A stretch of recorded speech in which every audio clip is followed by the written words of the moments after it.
Eduardo. Qual foi a dificuldade do Barra hoje para conseguir um resultado melhor? O empate acaba sendo heróico no final do jogo, né? Mas foi um jogo muito equilibrado, muito truncado, mas o Barra termina com um empate que é um gosto ainda positivo. O São José tem um modelo de jogo muito peculiar, né? Um time que se defende com 8 e deixa 2 jogadores só para transição, para bola longa, né? Um time que tem uma bola parada a partir do meio campo, todas as bolas elas são jogadas na área, todos os laterais a partir da zona intermediária eles são jogados na área, né? Então é um time que você, principalmente dentro de casa, você tem que ter muita atenção, né? E a gente acabou tomando um gol numa situação que é o ponto forte deles, de cruzamento, de um centroavante que está num momento muito bom. E nós sabíamos que se nós sairmos atrás, eles iam se fechar, jogar pela transição. E nós tivemos um pouco de dificuldade. No primeiro tempo, acho que nós tivemos as oportunidades de chegar bem no último terço, mas faltou um pouco do capricho, algumas tomadas de decisões, né? Como eles marcam com 8, nós ficávamos com a bola, precisaríamos trocar mais esse corredor. E no último terço caprichar um pouco mais para que a gente pudesse sair na frente, que aí consequentemente seria outro jogo, né? Mas assim, no segundo tempo nós corremos atrás, tivemos as melhores oportunidades, fizemos um gol e poderíamos muito bem ter feito 2, 3 gols ali, perdemos algumas situações, eles praticamente chegaram no gol e numa transição que estava 2 metros impedido e o Bandeira não deu. Então, mas assim, a gente ganhou um ponto, né? O campeonato é difícil, hoje nós estamos ali, não vamos sair do G4, vamos ter agora 2 jogos fora pela mudança da tabela, primeiro com o Guarani, depois uma folga e o São José, e a gente precisa pontuar, porque aí depois o campeonato vira pra gente, que nas últimas 6 rodadas nós vamos ter 4 jogos em casa. Eduardo, parabéns pela vitória. Eu comentava no início do jogo sobre a dificuldade do teu trabalho num dia como hoje. Pelo menos até quarta ou quinta-feira você trabalhou em campo seco, sol, temperatura, e tudo aquilo que se faz em campo seco não se treina em campo molhado. Eu queria que tu explicasse a adaptação e rápida que tem que ser para atuar num campo molhado, bola pesada e o pior ainda, saiu atrás do marcador. Boa pergunta, Ingrid. Assim, a gente fala com os atletas que eles são talvez as pessoas, os seres humanos mais adaptáveis, né? Como você falou, você treina a semana inteira em campo seco, e aí você joga em campo molhado. Às vezes você treina num campo de qualidade e vai jogar num campo com dificuldade, né? Fora a característica que eu desde o ano passado tenho visto muito da Série D, né? Então você sai de um jogo de Joinville, que é uma equipe que tenta propor mais o jogo, o próprio Marcílio quando jogou aqui, e vai para um time que joga no seu erro, que é mérito também do adversário. Então é isso aí, nós sabíamos que hoje poderíamos ter essa chuva, já era uma situação prevista, mas tem que se adaptar. O campo ficou rápido, até bom para se jogar, mas aí o domínio é diferente, né? O erro ele acontece mais, então consequentemente você toma essa transição, mas a Série D é isso. E esse ano ainda estamos tendo entre aspas, em 6 jogos nós jogamos o primeiro com chuva, né? O ano passado vocês acompanharam, foi 90 por 80% embaixo d'água em campos ruins, então a gente espera que se adapte, mas a gente precisa entender, porque como eu falei, esse ano está menos, mas a Série D é um jogo muito de primeira e segunda bola, dependendo do adversário. Vamos ter mais um jogo disso. Vocês acompanharam o Guarani, né, quando o Marcílio jogou lá. Um time que vai jogar pela bola longa, vai competir muito. E a gente precisa entender que isso aí é o campeonato. Então, para que a gente possa pontuar também fora de casa, como foi com as Azures, porque a gente sabe que esse jogo do Guarani é importantíssimo para nossos anseios. E aí você falasse do Cláudio, titular hoje, e o Alvinho entrou muito bem. O Cléo é um jogador que eu trabalhei com ele no Novo Horizontino em 2018, conheço a história do Cléo, né?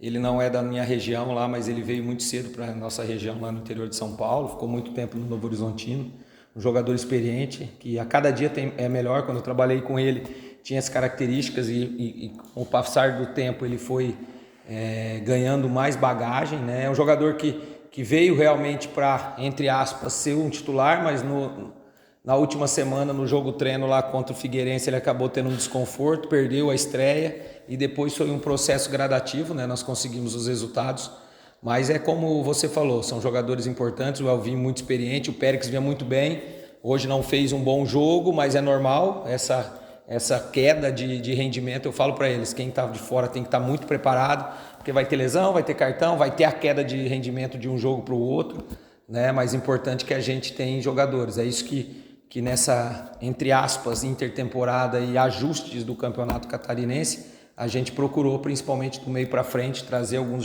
características de jogadores para que a gente possa ter pelo menos 2 aí. Hoje o Lira entrou muito bem, jogador que também estava fora por lesão e está ganhando seu espaço. Então, o Marcelo, que cara experiente, tem o fator bola parada. O Kaique foi bem no primeiro tempo, mas depois o jogo ficou mais de cruzamentos, né? E foi o que eu falei para eles no intervalo. Quem ganha o jogo é os caras que estão de fora. Por isso que não é demérito ficar no banco. Às vezes a gente acha que é demérito. Não, é característica de determinado jogo. Porque o cara entra, o atleta entra no jogo, o jogo está mais desorganizado, que é uma coisa natural hoje. O futebol, 5 substituições, por mais que você treine na semana todos da mesma maneira, mas se desorganiza, o adversário também muda. Então os atletas que estão entrando bem, só que a gente tem que analisar também. Eles estão entrando bem porque os que estão iniciando estão dando respaldo para que eles entrem e eles possam contribuir. Dona, em cima dessa tua fala, eu tenho comentado bastante sobre isso, que a maioria na Série B são os treinadores que estão desequilibrando no segundo tempo na hora da alteração, e a partir dali o resultado acontece. Tu toma o gol, faz 3 alterações rapidamente e começa a evoluir dentro do jogo, principalmente quando tu opta por jogar pelas laterais ali. E tu falasse das alterações do jogo, o que é que tu pensou e o resultado do empate eu te acompanho, você realmente, o que você está falando é todo jogo, agora é a hora dos treinadores entrarem em campo, né? O João já tinha amarelo e ali a gente ficou um pouco exposto, teve 2 bolas que ele até tirou o corpo com medo de fazer a falta na transição e ser expulso, né? O Henrique é o menino que estava no Caravaggio, tem muito potencial, muita força, pisa bem na área, então trouxemos o Natan para dar essa contenção e colocar o Henrique, tanto é que o Henrique fez a situação de virada e ele pisa bem na área, né? Hoje o Péricles e o Bernabé não fizeram um jogo do nível que eles estavam fazendo, que é uma coisa natural, então a troca ali do Elvinho e do Lira, né? O Simon estava entrando muito bem, a gente pôs ele por dentro para fazer o Cléo à beirada e o Marcelo, então é o que você falou, a gente conseguiu ter uma evolução, conseguiu ter um domínio e assim, a gente fica feliz pelo ponto, acho que a gente não pode menosprezar, né? Na verdade, um gol no fim faz a gente ganhar 3, porque você ganha 1 e tira 2 no adversário direto, mas eu acredito que a gente poderia ali, depois dos 25, 30 minutos, com as chances que nós tivemos, até talvez se o gol saia um pouco antes, na falta do Marcelo ou no cruzamento do Elvinho, a gente, quem sabe, poderia ter virado a partida. Eu vou fazer uma pergunta diferente do pós-jogo.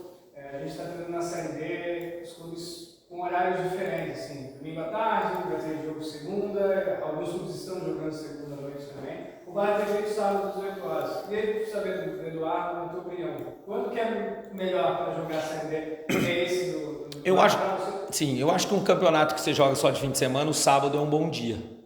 Por quê? Você consegue trabalhar bem a semana. Você faz uma semana com jogo sábado, você consegue dar uma recuperação no domingo, que é um jogo, que é um dia, entre aspas, que você tem para descansar, para o jogador até aproveitar a família, e você faz uma semana completa, né? Então, talvez o Barra possa no futuro aí mudar um pouco agora com o inverno, né? Não vai ter tanta praia, porque às vezes põe 18 horas que é para o pessoal vir da praia, então talvez agora com o frio a gente puxe um pouco aí, o clube, né, no caso, para um pouquinho mais cedo, 16 horas, 17 horas, mas eu como só fim de semana, eu gosto do sábado. Eu acho que o sábado acabou o jogo em casa, você consegue os jogadores aproveitar a família, o domingo, e você faz uma semana bem organizada, porque às vezes você joga na segunda e já no sábado você acaba não tendo tempo para treinar, porque você vai jogar na segunda, você vai voltar a treinar, entre aspas, só na quinta-feira, e às vezes você tem uma viagem, então você perde-se uma semana. Eu acho que o sábado, independente do horário, talvez agora a gente abaixa um pouquinho aí o clube, né? Abaixa um pouco por causa dessa situação de frio, de praia, mas eu particularmente gosto do sábado.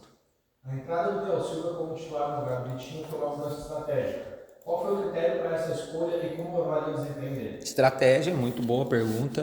O adversário jogava com 3 zagueiros, sem beirada, né? Então nós não precisávamos ter dois laterais e 2 extremos. Então nós preferimos pôr o Paulinho no primeiro tempo para ser um ala, que já fez, para a gente ganhar intensidade do lado esquerdo e também tirar o jogo do ala deles, que era o mais forte, que o ala deles direito é o cara que dava a velocidade, e do outro lado a gente fazer com o Kaique esse corredor e trazer o Kel, que já jogou até como centroavante, para a gente ter bem dois atacantes por dentro para tirar talvez essa sobra dos 3 homens, né? Então essa foi, no segundo tempo nós já colocamos o Simon mais ou menos dentro do mesmo posicionamento do Cléo e trouxemos o Cléo aberto, porque aí o Cléo, como já jogou por dentro também, poderia fazer um terceiro homem, e aí você totalmente tirava a sobra deles, né?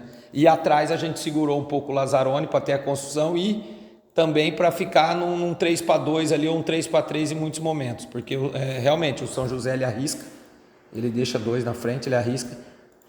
Falei muito na semana, nós tínhamos que ter um pouco melhor o controle do último terço para sair na frente, porque se a gente saísse na frente o jogo mudaria, né? Então, mas infelizmente o jogo acabou virando para o que eles queriam, de defender e usar essa transição nos 2-9.